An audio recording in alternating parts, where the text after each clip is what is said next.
اب آج کا میرا موضوع ہے شہادت علی رضی اللہ تعالیٰ عنہ۔ اصل میں حضرت علی رضی اللہ تعالیٰ عنہ کی شہادت بھی اسی الفتنۃ الکبریٰ کا تسلسل ہے۔ وہ جو عبداللہ ابن سبا کا پیدا کردہ عظیم ترین فتنہ تھا، اسی کا ایک نتیجہ حضرت علی کی شہادت بھی ہے، لیکن وہ بات ذرا تفصیل سے سمجھنی ہوگی، اور اس کے لیے میں ممنون احسان ہوں۔ حال ہی میں ایک کتاب چھپی ہے، ڈاکٹر سید رضوان علی ندوی، وہ محقق ہیں تاریخ کے، انہوں نے بڑی تاریخی تحقیق کے بعد جو باتیں بیان کی ہیں وہ میں آپ کے سامنے رکھ رہا ہوں۔ عرب میں جنوب مغرب کی کونے میں، جہاں یہ یمن بھی آباد ہے، اس کے اوپر نجران ہے، اسی علاقے میں یمامہ کا علاقہ کہلاتا ہے۔ یہاں ایک قبیلہ آباد تھا، بنو تمیم۔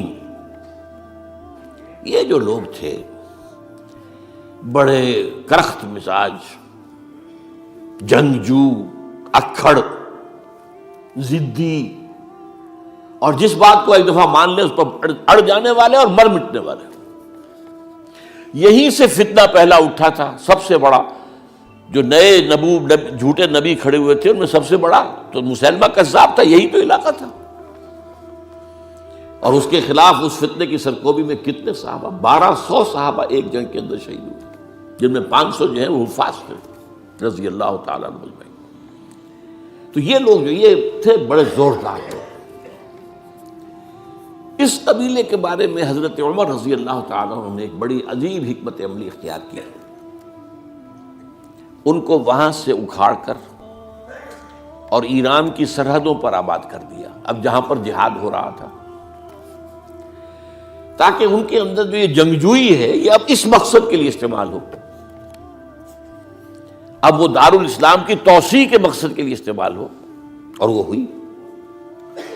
حضرت عمر نے 2 چھاونیاں بنائی تھی رضی اللہ تعالیٰ عنہ، کوفہ اور بصرہ، کیونکہ ظاہر بات ہے کہ اب جو اسلام کا دائرہ پھیل رہا تھا اور اسلامی حکومت پھیل رہی تھی، اور زیادہ تر جو ہے مشرق کی طرف پھیل رہی تھی، ایران اور خراسان وغیرہ کی طرف، تو اب مدینے سے اس کا کنٹرول اتنا آسان نہیں تھا، فاصلہ تھا، تو چھاونیاں بنائیں تاکہ یہ اس سرحد کے اوپر یہ موجودہ مرکز رہے، یہاں فوجیں موجود رہیں، کہیں کوئی بغاوت ہو تو اس کو کچلنے کے لیے وہ قوت فوری طور پر دستیاب ہو سکے۔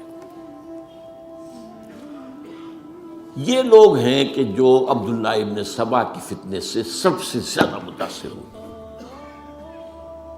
ان کی مزاج میں وہ کجی تو تھی نا، حضرت عمر بھی ان کا جو ایک مضبوط کنٹرول تھا انہیں دبائے رکھا ہے، اور ان کا رخ جو ہے ایک دوسری طرف موڑ کر اس سے اسلام کو فائدہ پہنچایا۔ لیکن اس کے بعد جب فتنہ جو آیا یہ عبداللہ ابن سبا، تو سب سے بڑھ کر یہی لوگ اس کے ماننے والے، اور انہی میں سے وہ لوگ تھے جنہوں نے جانیں بھی دے دی ہیں، جنہیں حضرت علی نے زندہ جلایا ہے، اس لیے کہ وہ کہتے تھے کہ علی خدا ہے۔ اے علی تم خدا ہو، تم ہمیں آگ میں جلا رہے ہو، یہ تو تم ہمارا امتحان لے رہے ہو۔ وَلَنَبْلُوَنَّكُمْ بِشَيْءٍ مِّنَ الْخَوْفِ وَالْجُوعِ وَنَقْصٍ مِّنَ الْأَمْوَالِ وَالْأَنفُسِ وَالثَّمَرَاتِ، اب وہ اس آیت کو اپنے اوپر منطبق کر رہے ہیں۔ تو یہ جو کرخت لوگ تھے، انہوں نے در حقیقت جو ہے عبداللہ ابن سبا کے کردار میں سب سے بڑا رول پلے کیا، اور انہی کے ہاتھوں حضرت عثمان شہید ہوئے رضی اللہ تعالیٰ۔ اور اس کے بعد انہوں نے حضرت علی رضی اللہ تعالیٰ عنہ کو اپنے گھیرے میں لے لیا، کیونکہ انہی کی کثیر تعداد موجود تھی مدینے میں جب حضرت عثمان شہید ہوئے۔ اس کے بعد اب ظاہر بات ہے کہ کوئی نہ کوئی تو خلیفہ ہونا چاہیے تھا۔ حضرت طلحہ سے کہا گیا، انہوں نے معذرت کر لی، حضرت زبیر سے کہا گیا، انہوں نے معذرت کر لی۔ اب ظاہر بات ہے کہ حضرت علی آخر امت کو چھوڑا تو نہیں جا سکتا تھا بغیر امام کے، انہوں نے قبول کر لی، اگرچہ حضرت حسن روکتے رہے کہ ابا جان یہ ان لوگوں کی بیعت جو ہے آپ قبول نہ کیجیے۔ حضرت حسن تو ان میں سے ہیں جو حضرت عثمان کے دروازے پر کھڑے تھے پہرے دار کی حیثیت سے، حسن اور حسین رضی اللہ تعالیٰ عنہ، انہیں تو معلوم تھا فتنہ جو کون لوگ ہیں۔ اس کے بعد حضرت علی رضی اللہ تعالیٰ عنہ نے اسی حکمت سے، جس حکمت کے تحت حضرت عمر نے یہ چھاونیاں آباد کی تھی، دارالخلافہ بھی مدینے سے کوفہ منتقل کر دیا، تاکہ پورے عالم اسلام کو کنٹرول کیا جا سکے اس مرکز کے ساتھ۔ اس کا نتیجہ یہ نکلا کہ اب گویا کہ حضرت علی کے گرد ان لوگوں کا گھیراؤ مکمل، کوفے میں یہی تو آباد تھے، کوفی یہی تو تھے، حضرت عمر نے انہیں لا کے یہاں آباد کیا تھا۔ جب حضرت علی نے کوفے کو اپنا دارالخلافہ قرار دیا تو گویا کہ ان کا پھر عمل دخل بہت بڑھ گیا۔ ایک طریقے سے یوں کہا جا سکتا ہے کہ انہوں نے اب حضرت علی رضی اللہ تعالیٰ عنہ کو اپنے محاصرے میں لے لیا۔ چنانچہ جنگ جمل کے موقع پر یہ ہوا ہے کہ صلح ہو گئی تھی، حضرت عائشہ رضی اللہ تعالیٰ عنہ کے جو نمائندے تھے اور ادھر سے حضرت علی، صلح ہو گئی تھی، طے ہو گیا تھا کہ ہاں قاتلین عثمان کو جو ہے ان کو سزا دی جائے گی، قصاص لیا جائے گا حضرت عثمان کی قتل کا۔ لیکن ان لوگوں نے 10,000 آدمی کھڑے ہو گئے کوفے کے اندر، ہم سب قاتل ہیں عثمان کے، لوگ قصاص ہم سے اگر لے سکتے ہو، جس کے نتیجے میں اور انہوں نے جنگ شروع کر دی۔ اور جب جنگ شروع ہو جائے تو پھر اس کے بعد تو کوئی نہیں دیکھ سکتا کیوں شروع ہوئی، کیسے شروع ہوئی، کس نے شروع کی۔ اب تو یا مارو یا مرو، دو ہی باتیں ہوتی ہیں۔ 10,000 مسلمان ایک رات میں شہید ہوئے جنگ جمل میں۔ اب اس کے بعد حضرت علی رضی اللہ تعالیٰ عنہ کی خلافت جو ہے حضرت امیر معاویہ نے ماننے سے انکار کر دیا۔ جب تک قاتلین عثمان کو سزا نہیں دیتے ہم بیعت نہیں کریں گے۔ یہ نہیں کہ دعویٰ کیا ہو کہ میں خلافت کا حقدار ہوں، یہ نہیں، لیکن یہ کہ آپ کو ان کو سزا دینی چاہیے۔ اب یہ تھا وہ مخمصہ جس میں حضرت علی رضی اللہ تعالیٰ عنہ وہ فرماتے تھے تو میرا ساتھ دو تو میں ان قاتلین عثمان سے سزا جو ہے ان کو سزا دے سکتا۔ ادھر انہیں پتا تھا کہ میں سرنڈر کرتا ہوں تو مجھے علی تک تو پہنچنے کوئی نہیں دے گا، راستے میں ختم کر دیں گے رضی اللہ تعالیٰ عنہ۔ تو یہ پیچ تھا ایک جو ایسا پڑا ہے۔ اب اس میں جب حضرت معاویہ اور حضرت علی کے مابین فیصلہ کن جنگ ہوئی، جنگ صفین جسے کہتے ہیں، جس میں 70,000 مسلمان ایک دوسرے کی تلواروں، تیروں، نیزوں سے قتل ہوئے۔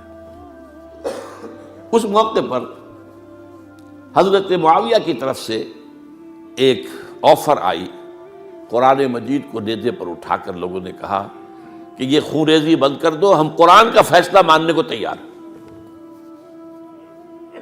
حضرت علی دیکھ رہے تھے کہ یہ اصل میں میری فتح کو شکست سے بدلنے کا پروگرام ہے، تقریباً فتح میری ہو چکی ہے، لیکن یہ جو طبقہ تھا یہ انہوں نے کہا نہیں بڑی ٹھیک بات کہہ رہے ہیں، وہ مانیے ان کی بات، جنگ بند کی۔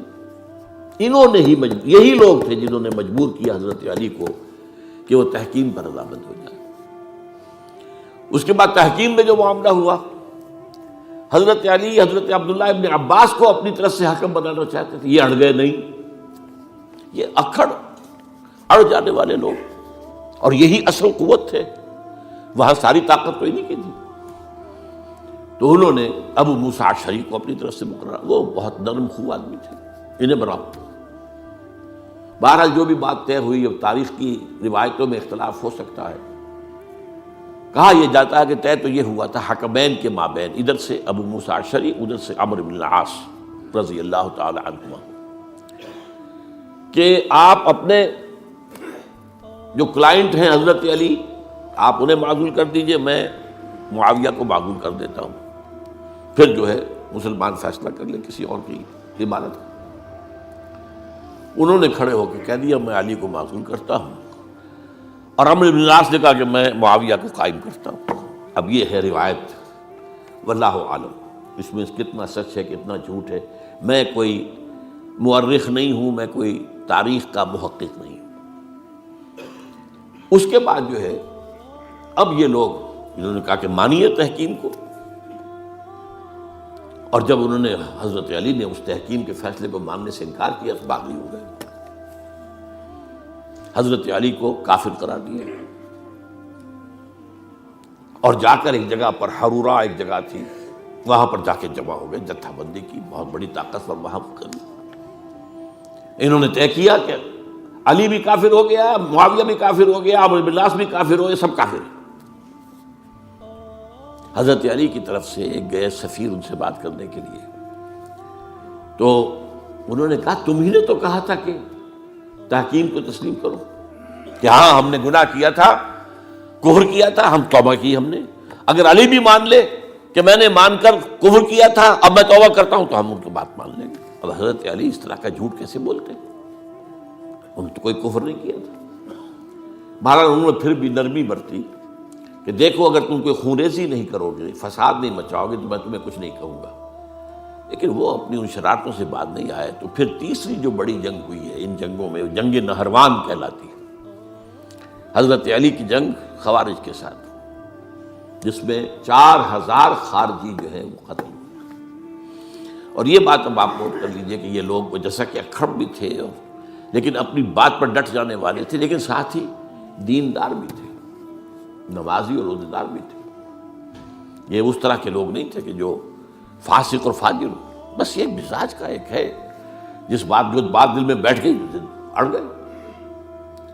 تو یہ اصل میں انہوں نے پھر فیصلہ کیا کہ اور تو ہمارے بس میں اب کچھ نہیں ہے، ان تینوں کو قتل کر دیا جائے، علی کو بھی اور معاویہ کو بھی اور عمرو بن العاص کو بھی. تو ایک جگہ ان کی سازش ہوئی، 3 آدمی معین ہو گئے، ایک ہی وقت کا طے فیصلہ ہو گیا، فلاں تاریخ کو فجر کے وقت تم جاؤ، وہ تم کوفے کی جامع مسجد میں، جب علی نماز جماعت کرا رہے ہو خنجر مارو انہیں.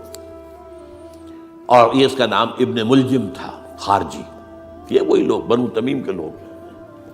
دوسرا جو تھا وہ دمشق میں حضرت معاویہ کو قتل کرنے، شہید کرنے کے لیے پہنچ گیا. تیسرا مصر پہنچ گیا حضرت عمرو بن العاص کو.